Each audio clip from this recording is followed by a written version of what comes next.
Good to go. Good morning. Good morning, all. So, we back on today, September 10th for our Public Health and Safety Committee meeting after our recess. The first thing on the agenda is call to order, and then a roll call. I'm here. Leona? I'm also here. Kelly? Here I am. Okay, we're all here.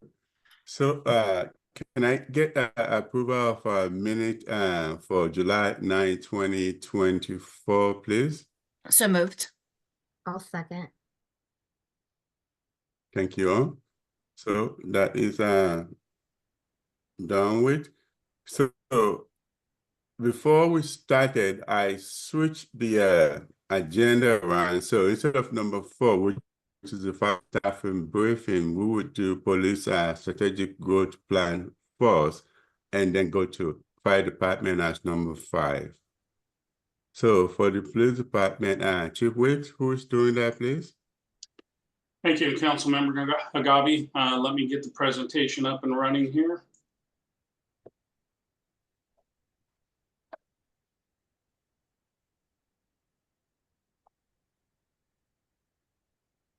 All right, you should be able to see it. Can you see the presentation? Yes. All right, Yes.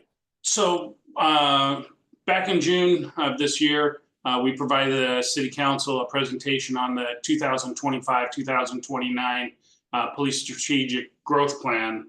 And since that time, the Public Health and Safety Committee has had some additional questions, and we're here to try to answer those questions today. Today's presentation is specifically focused on the timeline of the process, the communication, and development of the strategic growth plan. It's a total of 6 slides, and the slides, hopefully, you're about to see really break down the comprehensive breadth of this plan into a more of a visual, clear visual picture of all the communication and development in it. So hopefully it gives you just a different view and maybe a different picture. But ahead of that, one of the things I did provide you is the focus group plan outline that you should have received. I wanted to provide you that ahead of time because it was created to guide the whole process from the beginning. And as I'm sure you saw when you read it, it's very in-depth and academic about the who, what, and how a focus group is put together and why. And so I wanted to provide that to you ahead of time because that would be a whole probably 2 or 3 presentations to try to get through in one. Chief, can you remind us, sorry, Chair Agabi, when you sent that? I provided it to the city, and then the city should have sent it out with the with your council update. I must have missed that. Should have. Was it in the packet? Should have It's been. not in the, like the Nextcloud that we upload? No, it's only 13 pages, our packet. There's nothing in there. Okay, well, it should have been. I provided it to the city, but I will forward it to you when we're done. Thank you, Chief. It's very in depth. You know, it really, when we talk about the strategic growth plan, one of the things that we've told you from the beginning is, you know, we want it to be inclusive, comprehensive, but most importantly, defensible. You know, if somebody questions how we did it, we can answer that. And that really, that outline provides all that information. So I will forward it to you as soon as this presentation's over. With that, if you have any questions as we're going, please don't hesitate to ask and we will get going. So you've seen this slide before. This was part of our presentation back in June. And this talks about, you know, just showing you where we're at in the process. You know, right now we're at the implementation phase. And the implementation phase right now is the first 2 years of the plan are included in the 2025-2026 budget request, which still hasn't come to you guys yet. So, but that's where it is right now. We will see this slide again at the end because I'll also come back to it and tell you where headed at the end. So this next slide is really about the development of the timeline, and it's going to get a whole lot more informative here shortly. We're going to add a whole bunch of stuff to this slide as we move on here. But we wanted to provide you this first look. And this really talks about the timeline from when we started back. Well, we didn't start actually in 2021, but I'll get to that. We actually started in about 2019. But I'll explain that here in a second. But I wanted to give you this simple view first, because this slide is going to get really, really busy really quick. Because there's 4 areas of communication when we develop the strategic growth plan. The 4 main areas of communication we needed to focus on in the development. First was the mayor and city administrator. Next was the council. And I should go back when I talk about the communication, why we're separating. The mayor, city administrator really is about operational oversight and the authority to carry this plan out. The council, it's about meeting your guys' strategic goals. It's keeping you informed and ultimately, hopefully getting your approval funding budget or approval for funding. And then the third one is the public. You know, that was a key part of this plan, is getting our public engaged and really ensuring that we're meeting their expectations. And then the fourth component is staff. What you'll see as we start into this, and you'll see it very quickly, we color coded it as we add on, because we'll talk about each group. So here we go. So the first one is January 2021 and the police reform. And when we talk about police reform, or January 2021, that was the date in which we actually issued the Policing in Tumwater report. And that was after 18 months of work. It started in 2019 with the passing of Initiative I-940. And then it kind of morphed into and was followed by police reform in 2020. So what you see there first in the box on top is the mayor, city administrator. We had multiple meetings. When I say we, the command staff, the city administrator, and the mayor had many meetings. Then we also had many meetings with the council, and most of them were with the Public Health and Safety Committee during that time. And then we also, in January of 2021, we published the findings, or the Policing in Tumwater report, and put it out to the public. And last, since the staff involvement with that started with trainings and discussions, and has been going on since 2020. Then we move on to the next step. And the next step was the city survey, which was a mayor council project. While it was a significant portion focused on the police department, it wasn't all about the police department. But this was done by the city, the executive department. They hired a consultant who did the survey, which was reported back to the council during a work session in May 2022. We obviously had very good response. You know, a lot of the survey was focused on the police department, and we had a lot of positive response from that. Also, leading up to April 2022, we hired Dr. Oliver Bowers as our management analyst, which was a big step in reaching our goal of creating the strategic growth plan, which for the council members, you're aware, has been on the strategic goals for quite a while to achieve. And then I also communicated to our staff in May of that year of the direction we were heading.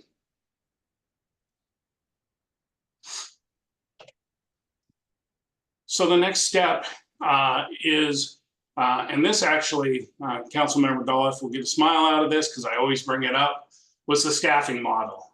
This is something that we've talked about pretty extensively with Public Health and Safety, and was a great question. You know, it was one I had already been asking myself, and then Councilmember Dolliff asked as well. You know, we really started looking at, why do we have X amount of officers? You know, what model are we using?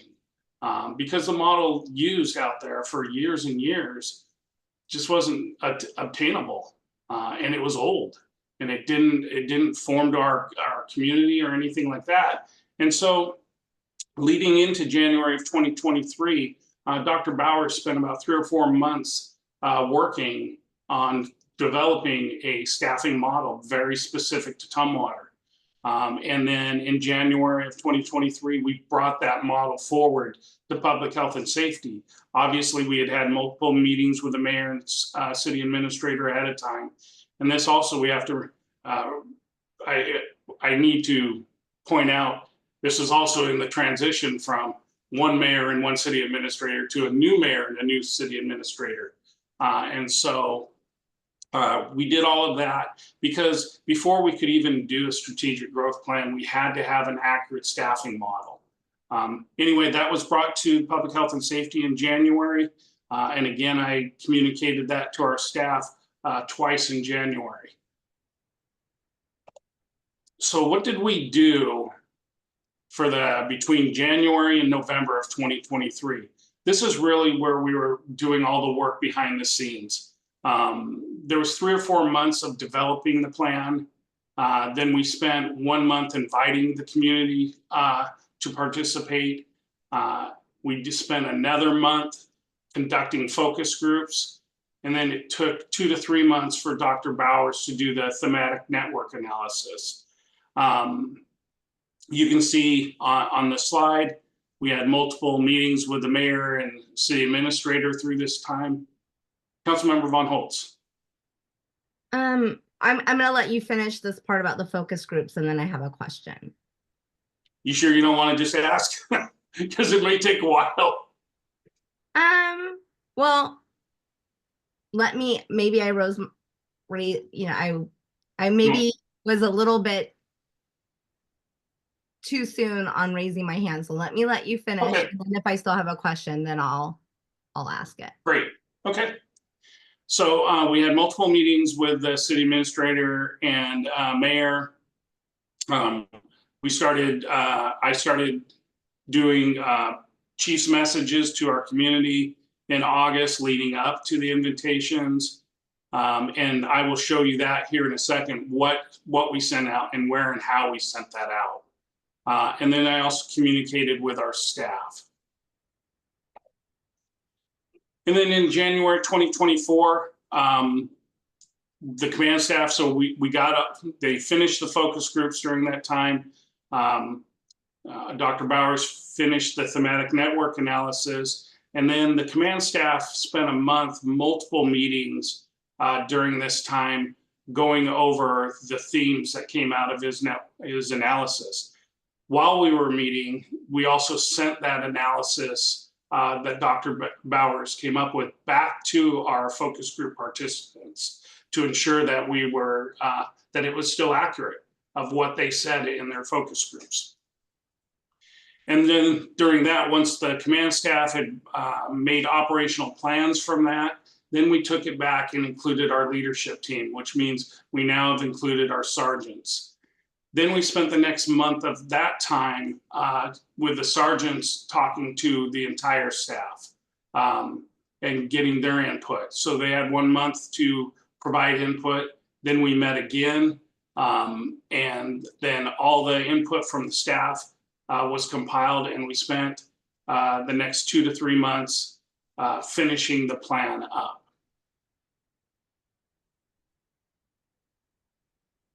So you can see in February through February to April of 24, we completed the draft plan. Again, multiple meetings with the mayor and city administrator.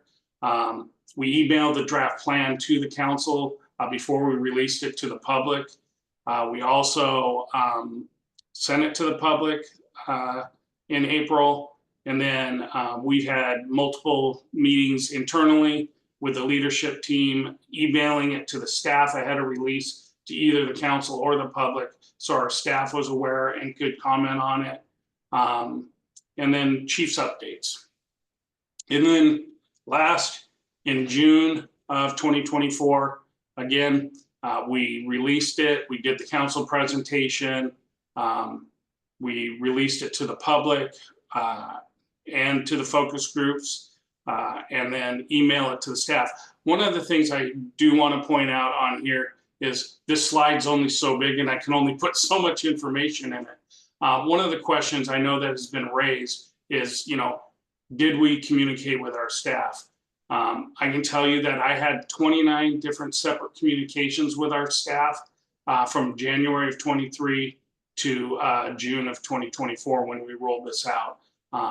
And so they were aware of it the whole time. They were invited to participate the whole time, and many did and some didn't. So Councilmember Von Holtz, before I go on to showing how we communicated, you want me to keep going or did you still want to ask your question? I think I want to go back to the community focus groups, and I'm really sorry that your information wasn't included in our packet because it might have helped answer my question. But I think the last presentation that we had with council, or no, it was public health and safety. We talked about the focus groups, and I believe Councilmember Dahlhoff asked about the makeup of the demographic, and so I still want to know a little bit more about that. And if my understanding of the demographic is incorrect, I want to know about that. So my understanding is that we sent this, the focus group was kind of narrowed down to HOAs. Okay, can I stop you there? Yeah. Because the next slide I think is going to answer your Okay. question. Okay. So let me keep going and see if it does. So this is what our community outreach looked like. And when we talk about community outreach, and I'll actually show you the message. The next slide will actually show you the messages we distributed. But this is how we distributed. These are all our avenues that we use to distribute as wide of message as we could. Obviously, you see we used our Facebook page. The police department Facebook page has 16,000 plus followers. We also posted a message you'll see shortly on the city Facebook page, which has over 12,000 followers. We posted it to Nextdoor, which is one of our ways we communicate with our community, and that's all the HOAs. And that has just over 6,300 households that we communicate to, with over 9,000 residents.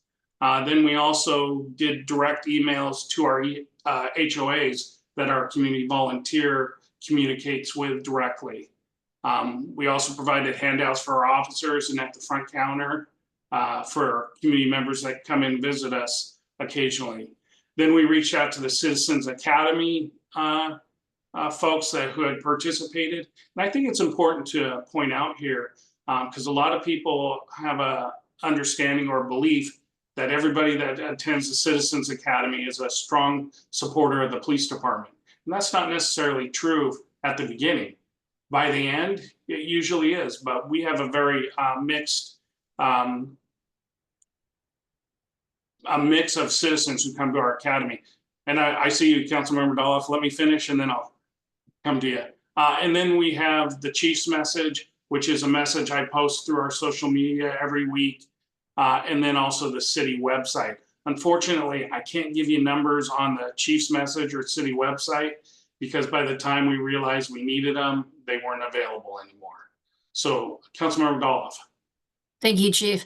This goes into conversations I feel like I've had with you for years about your style and the culture of Tumwater and police of proactive, right? Preventative, proactive, the relationship building. So when I see this slide, this is like the baseline for me. What I feel like I'm missing is the touch points of going out to community members specifically, like Osho Cultural Community Center, the other businesses that have had maybe some negative experiences in our community, right? That's where I'm missing. And that's where the conversation with Dr. Bowers in the past of like the focus group and the data that was sent to us of 29 people.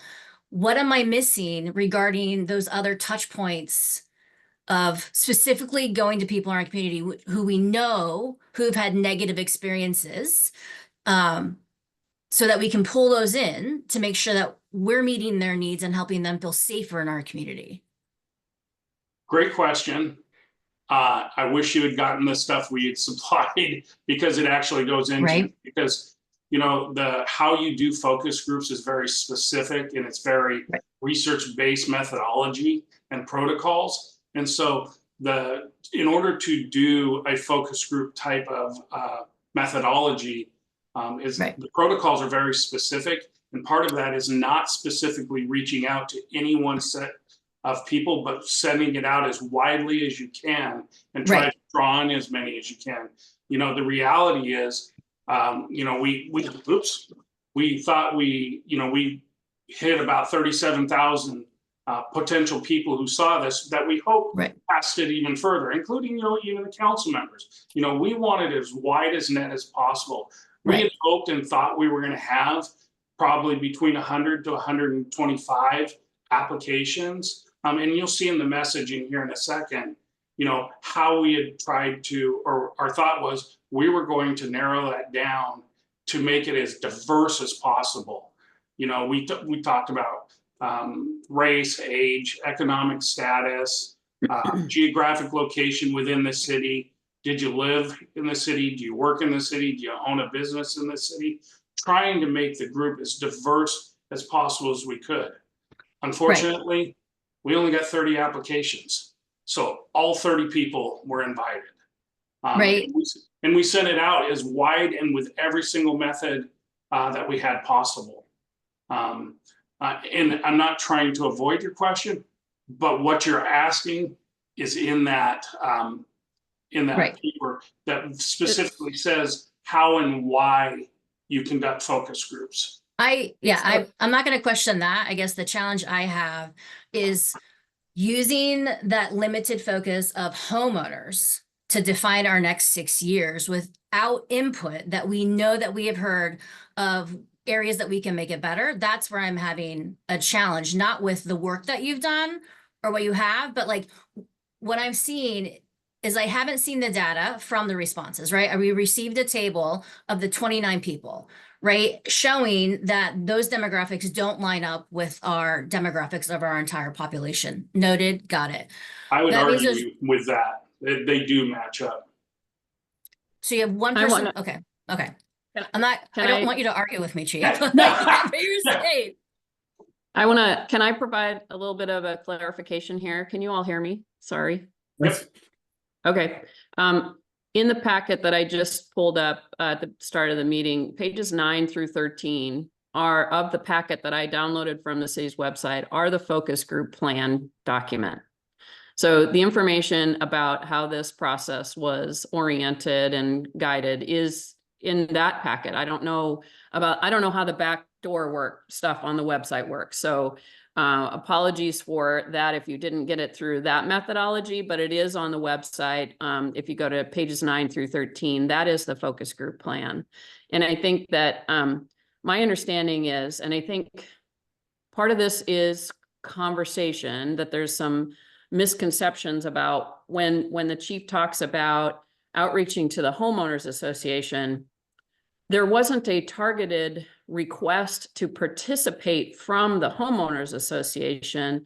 The request was to all of these 37,000 people the same, and that is, please participate as a member of our focus group. So it wasn't a targeted, we want to get people from the homeowners association to be on our focus group. It was instead a component of this larger outreach that went out to everybody, and the invitation was, please distribute this invitation to participate in our process to the people that are in your network.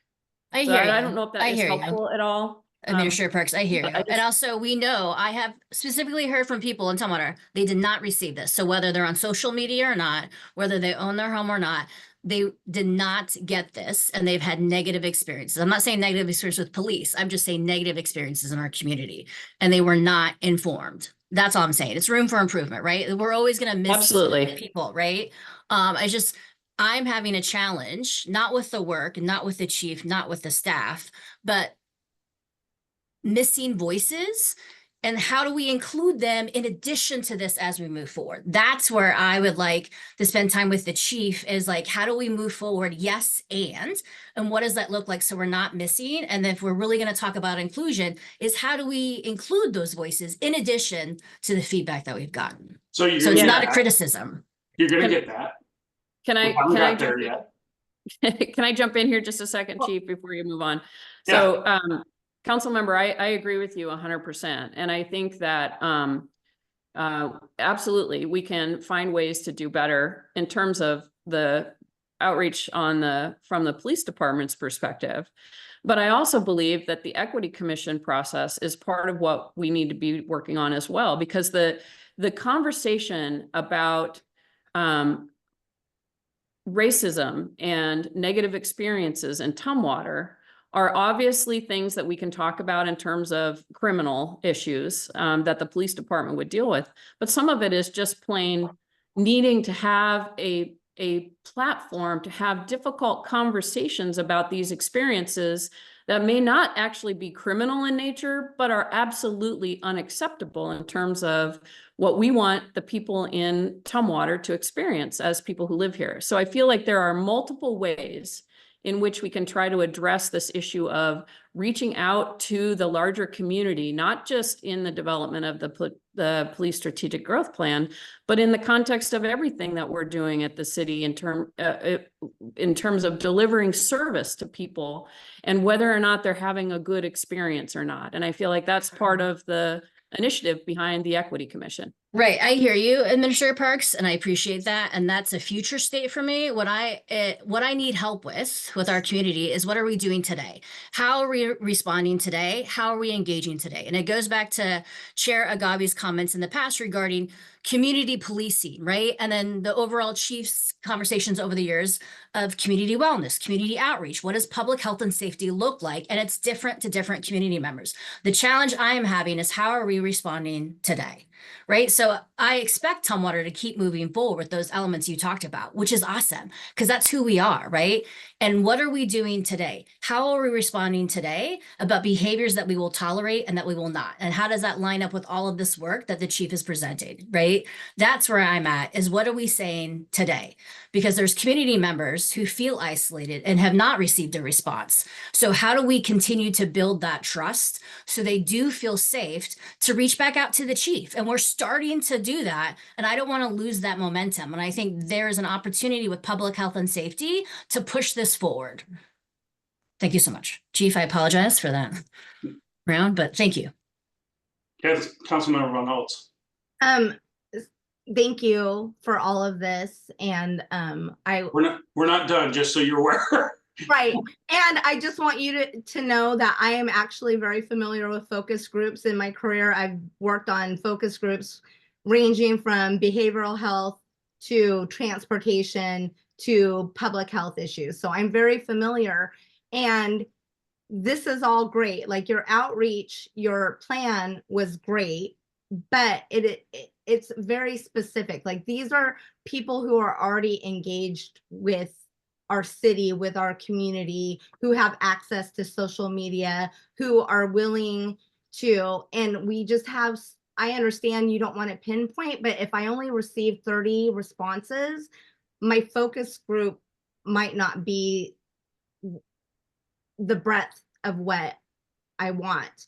And we have so many agencies within our community that I think we might want to look at reaching out to try to cast a wider net. And so looking through an equity lens, absolutely, Administrator Parks, I'm so excited about the work that's going to happen. But I'm concerned that we're already in the implementation phase, and I worry that the equity lens just isn't here. And maybe, Chief, you're going to tell me in a minute that it is. So I apologize if I've. No, I think you all are absolutely 100% right in what you're talking about. I mean, you can never, creating relationships is an ongoing endeavor. You never stop doing that. What we did is we sent it out as wide as we could with the resources we had. There's definitely better ways to do it. one of the things I haven't got to yet, but you will see here shortly, we created this to be a living document, one we can revisit. This was just to set a foundation for us. And you're going to see here in a second, and I hope what comes out of this, you guys, when I say you guys as the council members are our partners as well. We rely on you to send this message out as well. And this first go around is just a first go around. We have a planned revisit, and we hope now through this first, anybody that might have been left out that wanted to participate will get to see and know when to watch for the next round, and how we're going to communicate, and we're going to continue to build that. We have to have resources and the people, and you guys have seen that through the budget process. Sorry, Councilmember Ron Holt, you're going to see that through the budget process. These are big picture things we're aware of. We just got to have the resources in place and continue to work on that. And that's what we're trying to do. What we did is try to send out as wide of net as we could through all the things we knew how to do, and the ways we could. And then we'll pick up, like anything else, it's a learning lesson. Okay, what did we miss? How could we do it better? Because we know, and I'll just go to the next slide. Hey, Chief, can I say something real quick? Yep. So like the chief said, this was our endeavor at connecting with as many individuals in our community and groups as we could. And we leveraged our relationships that we had. But what I'll tell you is that we recognize that we need to build greater bridges, and we need your help. If I show up generally I'm in uniform. If I show up at a location, if I don't have a relationship with them, the interaction is built on their past relationships with law enforcement and the city of Tumwater. And if it was a good one, the doors are open and we can have dialogue. If it was a negative one, I've had really tough time making those inroads. And so what I would ask of you, and I've asked this of council since I've been in this role and even before, is help us build those bridges. Help us, if there's a group that is reaching out to you that says that they want to have an interaction or connection with the police department, but they don't know how, or they feel like they haven't been received well, or they're not getting response, you can come right directly to any of us, but me specifically, because that's what we do. And these are the bridges that we want to build, but we need your help to do it, because we cannot just go forward and just, knock door to door. I've tried it. It's not always very successful. So that was just my little input, Chief. Can I respond to that, Commander Mason, or add to that? course. I have sent emails for 3 different examples, right, in the opportunity. And I checked in with each one of them before this meeting, and they have not heard back from the city. So I'm going to forward those to you so that you're aware, and I would love to have an ongoing conversation of what that looks like. So I'm going to send you those examples right now. Sure. And I'll be accountable. Awesome. Thank you, Commander. Okay, so here's the last slide I was going to show you. And really, what I want to focus on is what we're just talking about. It's important to understand this is a living document. It is intended for us to just set the foundation. You can see on here, it says the next step, the next planned step is in 2026. This could be later in 2025. It could go to 2026 is just the planned one. You're going to see, we have the 2025, 2029 strategic growth plan, and you're going to see it through the budget process, how that plays into that. We already know, the council is going to be faced with some really tough decisions because there is more needs than we have money, undoubtedly. We are only one department within the city. So we know this plan already today is going to be directly impacted. We're going to have to look at it and may have to change sooner than we originally planned. But that's okay, because that's what the plan is designed to do. And when we're ready, we are going to go back out. The plan is to do more focus groups and continue to adapt as our community adapts and grows. So I think that's really important to remember through all of this. You know, we're trying to get, and when I said earlier, it's not just lip service. These aren't just words on a piece of paper. We want everybody. We want as diverse group of people who live, work, or own businesses in our city to participate. Because we serve the members of our community. And that really is what it's about for me personally and for my staff. That's what it means for us to serve. So with that, I guess I would open it up to any further questions.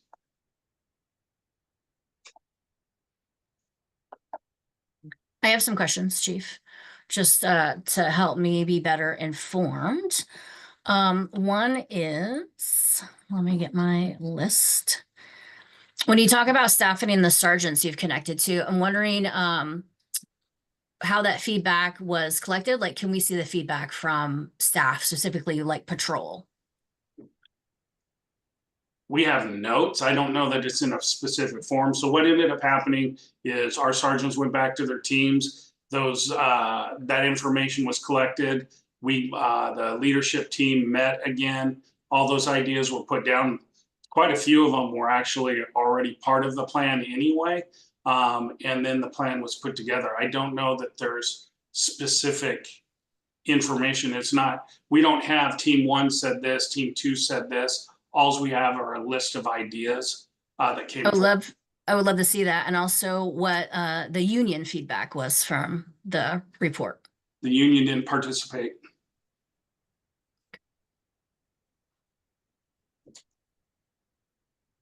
Thank you, Chief. Uh-huh.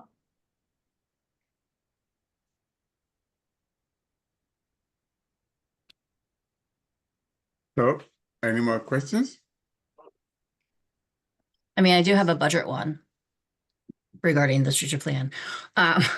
Just for full disclosure, I know the budget hasn't come out, and I know that body worn cameras are being phased in.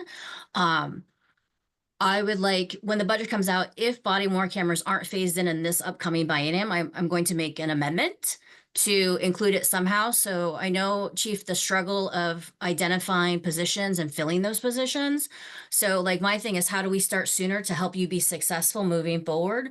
So that's one of the things I would like to see in the budget is body worn cameras phased in sooner. And if it's not in this budget, I will be making an amendment. So just full disclosure, right? So there's no surprises to the mayor, Lisa, or the chief. Like that's what I've been pushing for a while with the chief, right? Not fighting with the chief, but just saying, how can I help Tumwater Police? Now I'm like super nervous because the chief, I don't want him upset with me. How do we move forward? And just full disclosure, I would like to make an amendment when that comes out if it's not in there. So that's one of the things, full disclosure, that I'm interested in seeing. Okay. So, Chief, go ahead. so, the rollout and the implementation of body worn cameras is being implemented in this and proposed for implementation in this next budget cycle.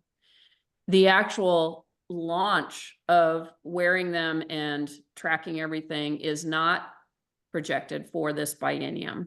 I appreciate the And- clarification. Then I will be making an amendment to have it phased in for patrol in this coming biennium. So I appreciate that, Administrator Parks. That helps me clarify Yeah. my amendment. Yes, so that's fine and appropriate. And the reality is, there are ongoing, we will prepare information that helps you understand or hopes to help you understand why the timing is the way it is. Right, and I it's hear not- you, and I don't have to agree with that timing, and I can still try and push it for it to be sooner rather than later because of other issues that have been happening in a way to really define safety for our community and our police. So we don't have to get into it right now, Administrator Parks, but I will be making an amendment to push for that sooner rather than later. With all due respect to the staff and the preparation, but it is something that I'm working to do. Understood. Okay. So, any more questions? I guess I should we wrap up this discussion on the chief presentation and move to the next item? Well, Chief, thank you very much for your presentation this morning, and we'll revert to item number 4 that was switched to number 5, the fire department. Yeah, good morning, council members. Sean Crimmins, the operations chief for the fire department. So I'm going to try to share my screen here. All right, can everybody see that? Yes. Yay, we're up and running. All right. Goal of this is just to kind of update everybody what our current staffing is, because as you may see, or maybe some of you are already aware, we're somewhat unique in the fire service on how we staff, and there is certainly many different models or many staffing models out there for fire departments. So this is just an overview real quick of kind of how we're doing it here today at Tumwater Fire. So, all right, so with that, first kind of go off of guidelines. So what this is the National Fire Protection Agency. They're really a group that gets together labor groups, management groups, the underwriters lab, so several different groups that come together to form basically a guideline or a consensus standard for the fire service. So what NFPA 1710 is really kind of talks about what should be a minimum crew size on a fire engine be. So nationally, they say minimum it should be 4 firefighters on a fire engine. Currently, we have 3 on the engine, and that's pretty standard across certainly the state of Washington, if not nationally. Here in the state, just for clarity, really the people that have 4 on an engine would be like Seattle Fire, bigger city departments that are able to have bigger budgets, really is what it comes down to, a lot of it. 4 is just that sweet spot where they say that that crew can hit most of the marks in any tasks for a lot of the stuff that we respond on. But we are currently running 3 on both of our engine T1 and engine T2. This next part talks about just the amount of personnel to effectively mitigate an emergency, right? So a single family resident would be the majority of our houses within the city of Tumwater. That would be those houses. So at minimum, they say 15 firefighters getting on scene to really effectively mitigate that emergency. And for us, we don't have that on a daily staffing. So that's where we have our automatic aid, our mutual aid come in and assist us with that single family residence. So that'd be Olympia Fire, East Olympia coming in to assist, that type of deal. They say for apartments or strip malls, you really need 28 firefighters. And then any high risk or high rise, which we technically don't have any high rise, but a high risk could be certainly, a care facility with numerous patients, potential patients would be kind of that situation. And then we also have emergency medical services, right? Where majority of our calls are certainly EMS. But as you can see, a cardiac arrest is a very labor intensive, we need a lot of people on hand to help perform that function. And that takes at least 9 firefighters. Same with a motor vehicle accident. And we're just talking one motor vehicle accident with maybe a patient would be about 7 firefighters. And that's where you see if it's multiple cars or multiple patients, we will have a lot of apparatus on scene to help mitigate that emergency. So that's kind of just talking about the national standards. For us here in Tumwater, we work what's called a 4-platoon schedule. Over on the kind of the right there, it shows what our typical schedule looks like. So what our crews, our members do is they show up 7:30 in the morning, and then they work until the next morning at 7:30 and get off. So that what the 4-platoon is, one 24-hour shift on. So 1 day on, 2 days off, 1 day on, 4 days off. And if you kind of pick a color, for example, if you look at blue, they're working on October 2nd. They have 2 days off, work on October 5th, and then they have 4 days off. And then they're back to work. So that's what our crews are working. Every day, our minimum, yeah, go ahead, Councilmember Dolph. Now, do you like what's the feedback switching? I know some police don't have fire don't have the schedule, but Tumwater did switch. Yeah. What is the difference that you're seeing? Sure, no, excellent question, and certainly that was so going back what Councilmember Dollhoff was talking about, we used to work a kind of a 3 platoon schedule, which was one day on, 2 days off. And certainly the feedback that we've gotten, and this was actually pushed by the union to go to this schedule, because it does allow for more time off. Certainly, I can speak I worked the 3 platoon, and it was tough because that first day you're kind of wiped out because you were potentially up all night running calls, or so that first day you don't get to do a lot. Then the next day you start to feel good, and then bam, you're back to work. So what this has allowed them to do is certainly have a longer stretch, especially in that 4-day break where they feel a little bit recharged, if you will. So there's certainly we're not going back. That answers your question. Yeah. Steve, have you like tracked like burnout or fatigue or incidents or accidents or like leave? Has that diminished? Excellent question. And we'll kind of talk about that here in a second, a little bit there, and there's a lot that goes into that, right? And certainly we'll dive into that. And if I don't answer, please bring it up again, and I'll do my best to answer that for you. So the minimum staffing for us here at Tumwater Fire is 11. So what that means is we have one of our battalion chiefs or chief officers on battalion T1. We have 3 people on our engine T1 and engine T2. And then we do have 2 on our medic units. So medic 5, which is located here at the headquarters station on Israel. And then we actually do contract with medic 1 to staff a medic unit down south in the Rochester Grand Mound area.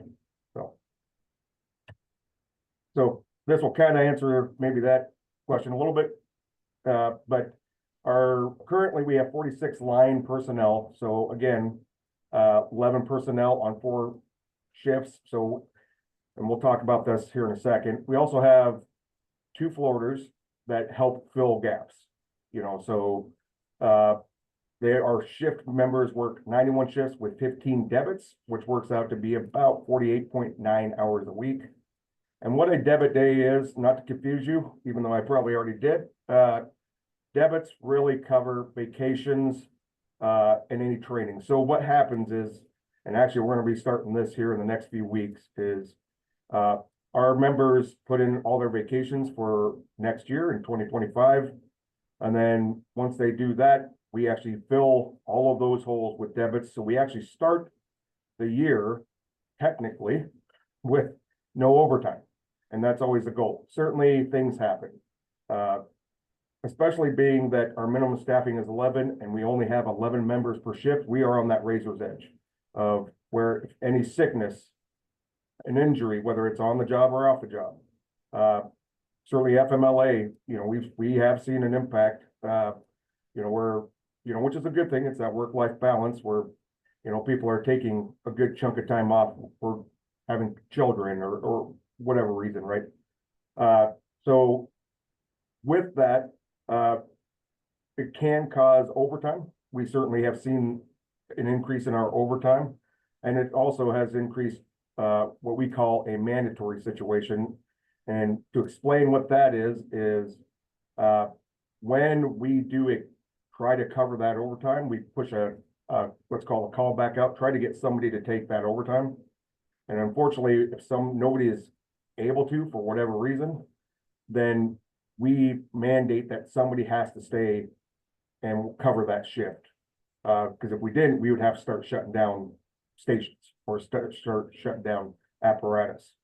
So we do have certain benchmarks that we don't allow people to work past 48 hours voluntarily. The absolute cutoff is they cannot work past 72 hours because of that concern for their well-being. They're being tired, which we know statistically can cause mistakes on the job, accidents. But over the last handful of years and prior to 2021, we never had a mandatory that I'm aware of. And certainly I've been here since 2002. So, but in 2021, we had 19 mandatories. 2022, we had 40, which was our high year. And there's a lot of reasons for this. Once again, 2022, we had a couple people on long-term disability. which certainly has a massive impact. 2023, we had 23, and then 2024, so far, we've had 24. Yes, go ahead, City Administrator. Was 2022 was still on the 3 platoon schedule?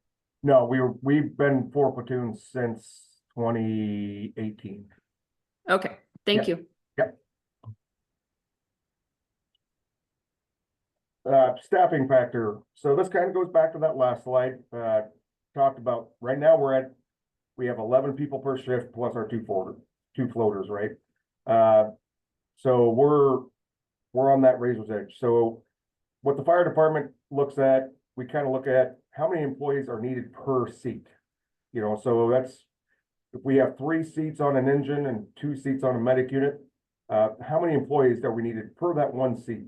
And for 1 position on an apparatus, you need approximately anywhere from 4.5 to 4.75 personnel for that 1 seat, that 1 position. We also got that number from our last ALS contract negotiations that Lacey Fire District 3 and Olympia Fire all kind of looked at what does it take to cover the 2 positions on a medic unit, and it's right in that 4.75 personnel. And once again, why do we need so many people for just 1 seat? It's there's 4 shifts, but it's also to cover those vacations, those sicknesses, people out on disability, FMLA. So that's the reasoning behind that kind of staffing factor. And I will go back one last point before take any other questions. Our minimum staffing being 11, we do have days outside of peak time, and really peak time for us is June, July, August, and even a little bit into this month, where we are heavy staffed. And when we do that, we do staff up an aid unit as well. So just a little clarity on that situation. But with that, be happy to answer any questions you may have. Yeah, Councilmember Toloff. Chief, one of the questions I had is with all of this work, when do you do your trainings, like your required trainings, and like how do you like help like for recruitment and retention of your staff of offering different types of training? How does that fit into everything? Yeah, no, excellent question. You know, certainly some of it, when we know it's pre-scheduled, we kind of build that out even into 2025, right? For example, so if we know there's certain things, we'll make sure to give those people education days, and then we'll fill that hole with debits. Certainly, if it's outside the department, they can go do that now on shift, because quite often we're trying to get our people either here or out to the training center out in Olympia at Mark Noble. But so much of it, you are right, is call dependent. You know, some days are better than others. Other days, yeah, where there's not going to be any training because we're just too busy running calls. Yeah. Anything else? I guess one of my budget questions for funding of staffing, is that being proposed to come out of the Prop 1 funds from the county? Funding for staffing across the board is yes, essentially. We're not going to say, the plan is not necessarily to say this position is funded by Prop 1 money.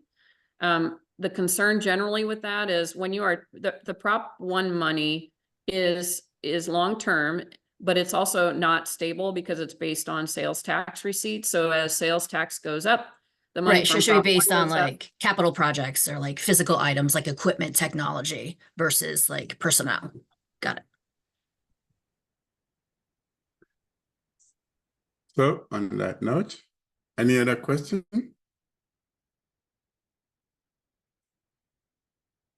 Thank you, Chief, for the presentation. So item number 6, any additional items, discussions?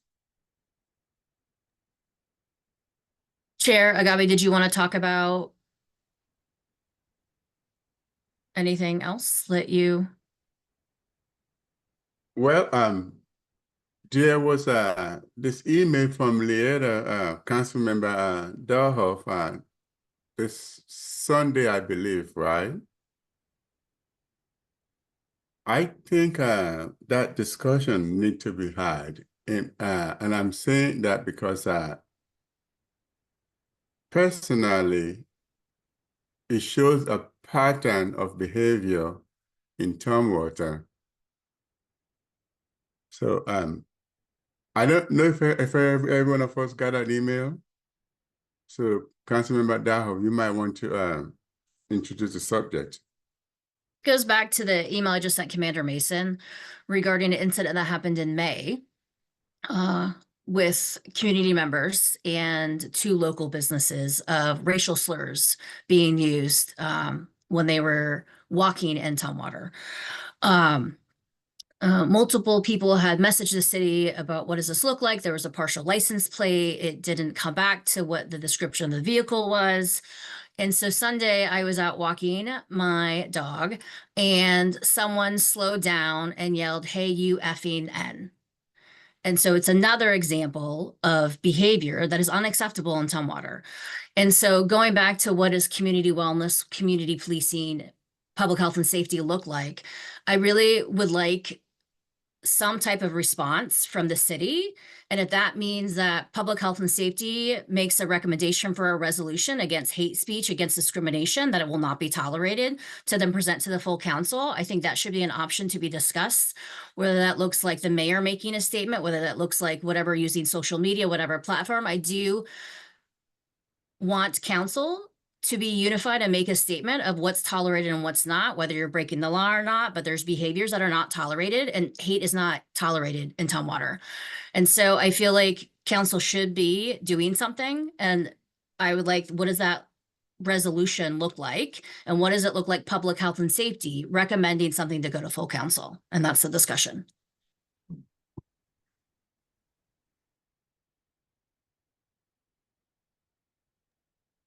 So I think that's an excellent idea. One of the things that we've done in terms of researching how, and apologize, this is prospective.